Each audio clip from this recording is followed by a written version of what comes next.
Why am I on YouTube? Well, why do you do anything these days? There's always a reason. And that's what I'm going to talk about in this video, so stick with me. It may not be what you think, or it might be. I don't know, give me a few minutes to explain. But first, an introduction. I'm Chip. This channel is CP59 Fit, Unconventional Healthy Living Strategies.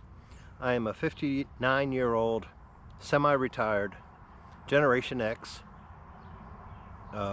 digital nomad. I guess that covers everything.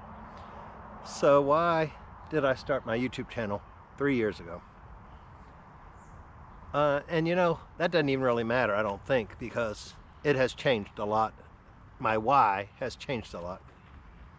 And I've watched a lot of YouTubes this week, or this 2 weeks. I'm in Raleigh, North Carolina at a dog sit, house sit, pet sit, I guess is the easiest way to say it. I would really like to be able to make pet sitting an optional thing instead, or more of a hobby than almost a requirement to avoid paying rent. So that could be number one, to make enough money I don't have to worry about money. That takes some time on YouTube, and I'm willing to persist.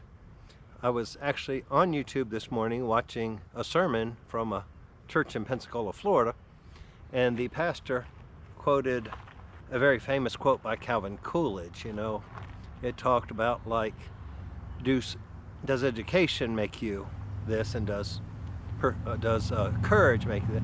Anyway, the bottom line was it was persistence. Yeah, there's a kind of main road over there. Hopefully it doesn't make too much noise. And there's a train track that way, so sometimes we hear the train horns. But I walked outside and I thought, oh, it feels like Texas here today. We are under a heat warning, I think, for another hour. And it's gotten progressively hotter and hotter all day long. But you don't need to know the weather. You don't even need to know what day it is, just why I'm here. So, excuse me. Do you enjoy working for somebody else?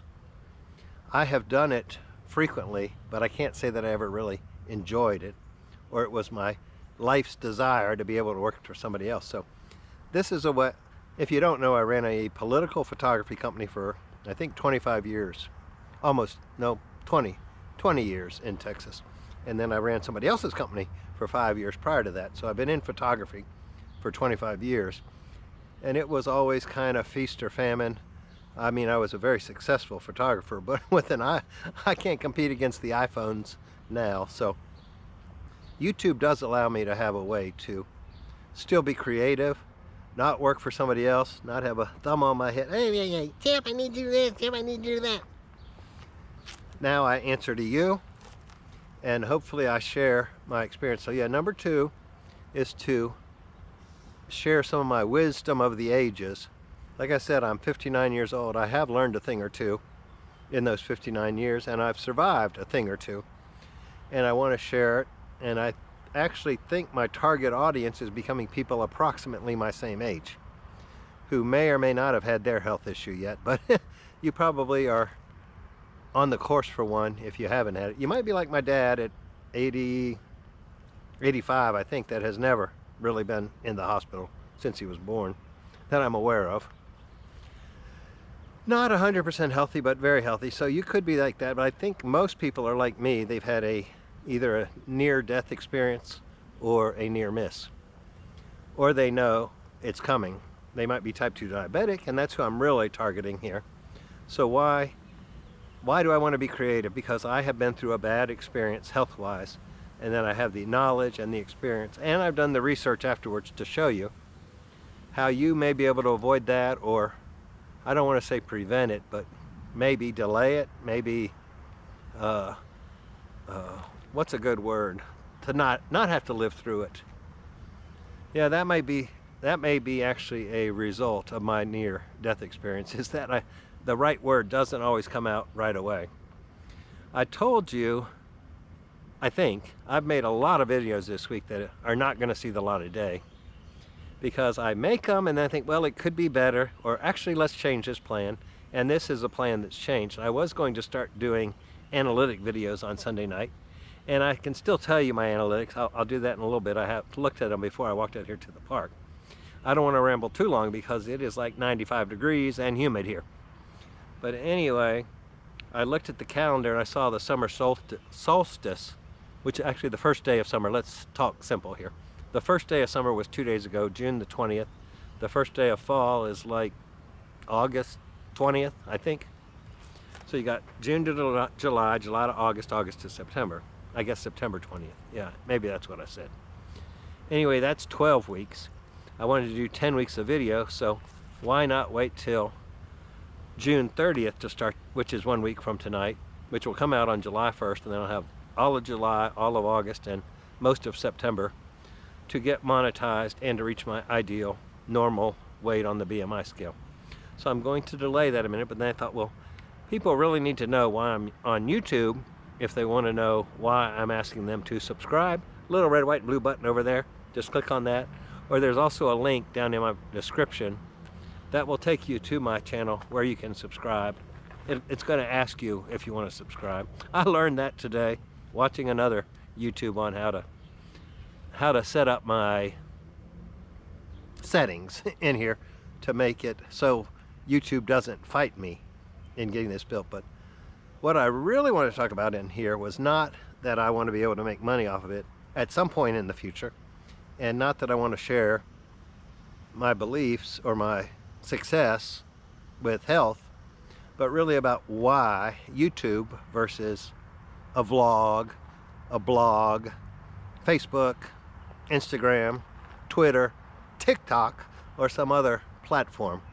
I'm not saying those don't work, but you know, what I see on Instagram is 20-somethings that can take their shirt off and get girls to like, comment and all, and then they end up making money somehow. I haven't quite learned how that works, and I certainly don't want to be taking off my shirt to try to make money.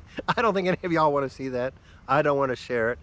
So that one is not an option. But what I've also learned through my research is that the let's call it the press cycle, because we're all used to network television, and there's a news cycle. The news cycle on Instagram is about 14 hours. On Facebook, it's about 24 hours. Basically means if you don't see the post in that period of time, you're never going to see it. So you got to be constantly churning out stuff, ripping that shirt off, flexing your muscles, and telling people you love them, so they're clicking and watching, and you know, show them what you eat for breakfast, show them what you eat for lunch, all that stuff. Too much work for me, too much nonsense. So how is YouTube, and I think Twitter or X may be a little bit longer. I don't really know the numbers on that. And TikTok, no, they may outlaw that. And I don't want that issue. And technically, if I went to shorts, which I'm not going to do, and that doesn't mean I'm wearing shorts, it means a type of a short version of video that YouTube is highly promoting right now. You can also use that on TikTok. You can also use it on Instagram. That's too many, that's focusing on too many directions for me. So I'm going to stick with the long form content. And the reason I like YouTube is it's kind of like playing baseball. Or any sport really, but I'll use baseball since I worked for the World Series champions Texas Rangers long before they were the world champions. Actually, when Nolan Ryan was there, who laid the groundwork to get them to the World Series a couple of times. It took, what, 2 or 3 times before they actually won? Well, that's kind of like YouTube. Except I'm practicing live, and they were practicing in Little League, T-ball, high school, college, minor leagues, bigger minor leagues, and then the major leagues. But you get to see all my mistakes. You get to see all the stupid things I do. You get to see me when I gain weight, when I lose weight, when I fumble, when the camera doesn't work, when the camera overheats and shuts off. But I have downloaded a new editor where I can splice stuff together now. So next week, when I really do the analytics, I will be able to, say, do a video out here, except I won't be in Raleigh next week, wherever I'm at, probably Virginia. And then I can go in to a cool place and splice and make the analytic part of it and splice them all together, and maybe even put some pictures in there. I don't know. I might have to take screenshots of it, but I'll get it figured out. And that's part of the reason I'm doing this 10-week monetized versus ideal weight series, which will start next Sunday night. But I hope you're subscribed, and there should be a little bell down there where you can hit, and then it will tell you when I make a new video.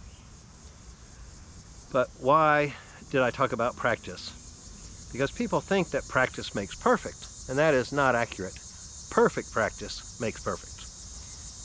Practice makes perfect however you practiced. So if you're improperly practicing, you're going to improperly be perfect. I learned that from some millionaires I knew a while back. God rest their soul. I think they're both dead now. I know they're both dead now. I've had a lot of millionaire influences in my life. So, and that goes to me always wanting to do something entrepreneurially. So I've met a lot of successful entrepreneurs. And I have no doubt that over time, this YouTube will replace my pension that I do not have because I didn't stay with the PD as a civilian long enough. But even that pension was pathetic. If I can't make $200 on YouTube, I need to go in the air conditioning now and say, forget it all, because I just watched a couple that is making $20,000 a month off their YouTube. And they started, I think, right before the pandemic, when they early retired at about 45. Like I said, I'm 59, so I'm a little behind the ball there. But, you know, there's plenty of time still, and there's plenty of people in my age category, and they're in my age category. I don't care if I make $20,000. I don't care if I make $5,000 a month. It would be nice, but, you know, I really started just to replace the pension I was giving up by not vesting with the Fort Worth Police Department as a civilian to go and be closer to my mother in the last couple years of her life. I think that was going to be $185 a month if I worked for another year and a half, 5 years total. Obviously I wasn't paid very much, so this new job I'm planning to interview for July 1st, when the next video will come out, I'll make it on Sunday night, the interview is Monday morning.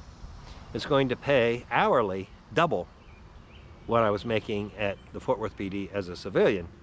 And I think it's going to be a lot less stress. It's going to be in a pretty area, probably much like this. It's not a park. You could call it a private park. Another millionaire or billionaire maybe donated it to a foundation. I'll tell you more if I get the job, but I really feel good about this one and think it will happen. And it's part-time, which could turn into full-time, but part-time will give me time to continue working on myself, working on YouTube. And I mentioned the Calvin Coolidge quote that the pastor from Pennsylvania, oh, here comes the wind. I don't think I ever gave the punchline or the poke line, whatever it is, that the only thing that matters is your persistence. So I am persistently going to pursue this YouTube channel, and I'm going to persistently ask for people to subscribe. I heard it was Terry Savelle Foy. I bought one of her dream board courses a while back, so I watch her on YouTube, and God bless her, her father just passed away about a month or two ago. So I relate with my mother passing away almost a year ago. I think we're 1 month shy at this point, 1 month and a few days. But anyway, she said that, oh, man, I forgot what I was going to say. Let me think about it. Persistence. Maybe it'll come to me. Otherwise, I probably should wrap it up. What did Terry say that stuck in my mind? Well, oh, it was about asking. There was a wealthy lady who donated to either a foundation or a college, or I think it was a foundation, a nonprofit. And that nonprofit saw that she gave like $1 million to another nonprofit. And I believe it was somebody in Chicago. So the first one asked her, why didn't you give it to us? And she said, they asked. You didn't. So I've been told, you know, maybe you shouldn't ask for subscribers. Some people say don't ask. Some people, you know, if you don't ask, you can't. If I don't ask, you can't respond. So I'm asking you to hit that red, white, and blue button, or hit the link down in the description. You can't do it on a TV, but if you go to a computer, go to a phone, you should be able to find the button on the left. I don't think it shows up on the TV because I was trying to watch one on the TV here to see what actually you see if you watch it. And you know, that's another reason I'm on YouTube. It's actually becoming the new network television. There are many of us in our age range and older that are watching more YouTube on TV now than they are watching network, which is very surprising because you know, anybody can have YouTube on their TV as long as they have internet. So those are some of the reasons I chose YouTube. Oh, and a big one I haven't mentioned yet is it's the #2 most popular search engine in the world, and partly because it is owned by the #1 most popular search engine in the world, which is Google. And the way, right now, there's a fly that keeps landing on my exposed ankle here. The main reason I think YouTube is around to stay is because it's owned by Google, and the way I would make money, at least initially, is they put ads on every video I produce. I don't get any money on them until I get 1,000 subscribers and 4,000 watch hours. Oh, and I haven't given you my analytics yet, so let me tell you. I had one new subscriber pop up between this morning and today, so I now have 151 subscribers. I need 1,000. Well, actually I need 500. They've come up with this new lower monetization, but you also don't get paid for ads in that. You can become, I think you can have a membership where people pay to have access to you, and you can get what they call super chats if you do a live performance or a live broadcast. Shouldn't be performance, a broadcast, where people can actually pay to ask you questions, and they're highlighted so you see those faster, so you answer them. So that's what I mean by monetization. 1,000 subscribers, 4,000 watch hours, then whatever the advertiser pays to YouTube, I would get a percentage of it. It varies anywhere from like 20 to 40%. So you got to watch the ads anyway, unless you pay for premium, which makes your videos ad free, but I don't get any money until I have 1,000 subscribers. So please help me. Thank you for your interest. Now we're going to start talking about unconventional healthy living strategies. Like I said in my last video, everything changed as of that day. So hopefully this is a little more informative than some of the excuse me, some of the last ones. And with that, I'm going in the air conditioner. See you next time. Bye-bye.